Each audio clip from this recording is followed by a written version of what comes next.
Start. वर्तमान समय में वैश्वीकरण की अवधारणा बहुत हावी है। स्टॉप। यह वह समय है जब कोई देश शेष विश्व से कटकर नहीं रह सकता। स्टॉप। आज के दौर में सभी देशों की पारस्परिक निर्भरता काफ़ी हद तक बढ़ गई है। स्टॉप। इससे उनकी आर्थिक नीतियां एवं उनकी अर्थव्यवस्था भी अत्यधिक प्रभावित हुई है। स्टॉप। कोई भी देश अपने आप में संपूर्ण नहीं होता। स्टॉप। अपनी आवश्यकताओं के अनुरूप उसे दूसरे देशों के साथ व्यापारिक साझेदारी करनी ही पड़ती है। स्टॉप। यदि वह अपने आप में ही सिमटकर रह जाएगा तो उसके विकास की गति मंद पड़ जाएगी। स्टॉप। भारत भी इस बात को भली भांति समझ चुका है, इसलिए उसने अपनी पुरानी नीतियों में बड़ा बदलाव करते हुए वर्ष 2011 में प्रत्यक्ष विदेशी निवेश फॉरेन डायरेक्ट इन्वेस्टमेंट से संबंधित नीतियों में सुधार किया है। स्टॉप। प्रत्यक्ष विदेशी निवेश क्या है? स्टॉप। यह इसके नाम से ही स्पष्ट हो जाता है। स्टॉप। प्रत्यक्ष का अर्थ होता है स्पष्ट रूप से दिखाई देने वाला। स्टॉप। इस प्रकार प्रत्यक्ष विदेशी निवेश का तात्पर्य उस स्थिति से है जब कोई औद्योगिक इकाई अपने देश के अतिरिक्त किसी दूसरे देश में अपनी व्यापार संबंधी संभावनाओं का विस्तार करते हुए सीधे तौर पर वहां निवेश करे। स्टॉप। इसके अंतर्गत मुख्य रूप से किसी इकाई का अधिग्रहण करना, व्यापार को बढ़ावा देना, सेवाओं में बढ़ोतरी करना आदि शामिल है। स्टॉप। इसके अंतर्गत शेयरों की खरीदारी के माध्यम से किए जाने वाले निवेश को शामिल नहीं किया जाता। स्टॉप। प्रत्यक्ष विदेशी निवेश आज हर राष्ट्र की अर्थव्यवस्था के लिए आवश्यक हो गया है। हालांकि भारतीय अर्थव्यवस्था को इसे अपनाने में काफ़ी समय लगा। स्टॉप।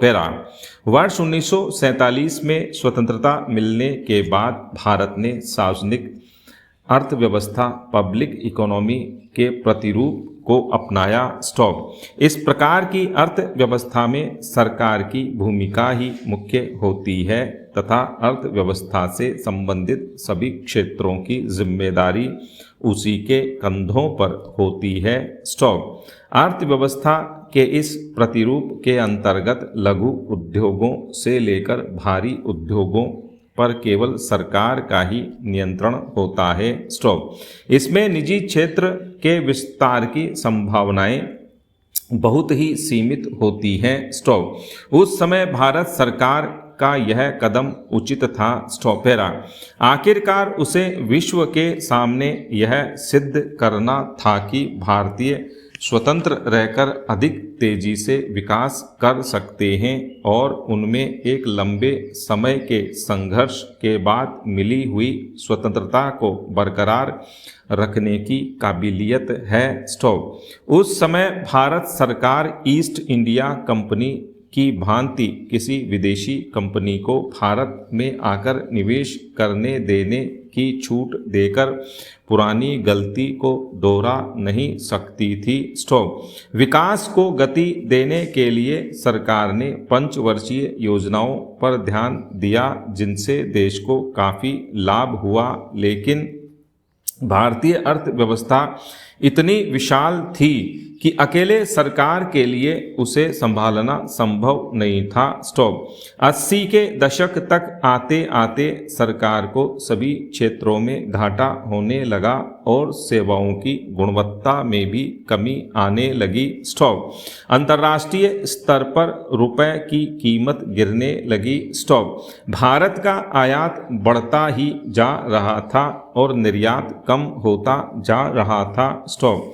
वर्ष 1990-91 के दौरान सरकार का विदेशी मुद्रा भंडार लगभग समाप्त हो चुका था और वह अपने आयात के बिलों का भुगतान करने में विफल हो रही थी। तब मजबूरन भारत को अपने स्वर्ण भंडार को गिरवी रखकर ऋण लेना पड़ा। स्टॉप। यह दौर भारतीय अर्थव्यवस्था का सबसे बुरा दौर था। स्टॉप। इस स्थिति ने भारत को अपनी अर्थव्यवस्था संबंधी नीतियों की पुनः समीक्षा करने के लिए विवश कर दिया। स्टॉप। तब भारत ने वर्ष 1991 में अर्थव्यवस्थागत सुधार के लिए नई नीति का निर्धारण किया और उदारीकरण, आधुनिकीकरण एवं वैश्वीकरण को अपनी अर्थव्यवस्था में जगह दी। स्टॉप। यहाँ से भारत में प्रत्यक्ष विदेशी निवेश FDI को स्वीकृति मिली और साथ में अर्थव्यवस्था का स्वरूप सार्वजनिक से बदलकर मिश्रित हो गया, अर्थात सार्वजनिक क्षेत्र और निजी क्षेत्र दोनों के लिए अर्थव्यवस्था में भागीदारी के अवसर उपलब्ध हुए। स्टॉप। वर्ष 1995 में भारत ने अंतर्राष्ट्रीय व्यापार संगठन WTO की सदस्यता हासिल की। स्टॉप। इसके बाद सरकार ने अंतर्राष्ट्रीय व्यापार संगठन के साथ हुए समझौतों को धीरे धीरे पूरा करना आरंभ किया। स्टॉप। पैरा।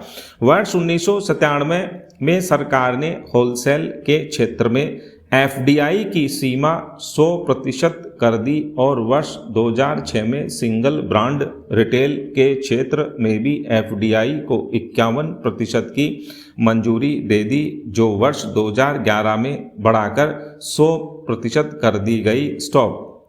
इसी क्रम में आगे बढ़ते हुए सरकार ने सितंबर 2012 में मल्टी ब्रांड खुदरा कारोबार में 51% प्रत्यक्ष विदेशी निवेश को मंजूरी दी। स्टॉप। वर्तमान समय में सिंगल ब्रांड रिटेल कारोबार में 100% विदेशी निवेश को स्वीकृति प्राप्त है, जिसके अंतर्गत विज्ञापन, airport, cold storage, BPO, call centre, e commerce, ऊर्जा, परमाणु ऊर्जा के अतिरिक्त export, trading house, film, hotel, पर्यटन, मेट्रो रेल, खान, टेलीकॉम, टाउनशिप, पोस्टल सेवा, रोड, हाईवे, बंदरगाह, प्रदूषण नियंत्रण, फार्मास्यूटिकल, पेट्रोलियम आदि क्षेत्र शामिल हैं। स्टॉप। इनके अतिरिक्त सुरक्षा क्षेत्र, अखबार एवं मीडिया, पेंशन सेक्टर, कोरियर सेवा तथा टी प्लांटेशन में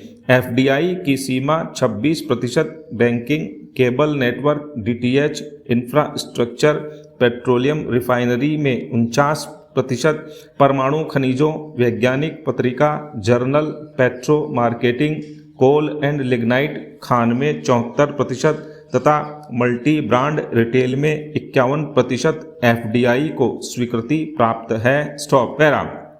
आज के दौर में किसी भी देश के लिए FDI बहुत लाभदायक है। स्टॉप। FDI को स्वीकृति मिलने से देश को कई प्रकार के आर्थिक लाभ होते हैं। स्टॉप। इससे सबसे बड़ा लाभ तो यह होता है कि इसके आने से बाजार में पूंजी की मात्रा बढ़ती है, जिससे औद्योगिक क्षेत्रों को विस्तार मिलता है और उत्पादन में वृद्धि होती है। दूसरी ओर FDI से सरकार पर पड़ने वाला आर्थिक बोझ कम होता है तथा साथ ही राजस्व की मात्रा में वृद्धि भी होती है। विदेशी निवेशकों के आने से बाजार में प्रतिस्पर्धा में भी वृद्धि होती है, जिससे उपभोक्ता वर्ग को सीधा लाभ होता है। स्टॉप। पैरा। बाजार में प्रतिस्पर्धा बढ़ने से उपभोक्ताओं को कम कीमत पर अच्छी गुणवत्ता वाली वस्तुएं मिलती हैं। स्टॉप।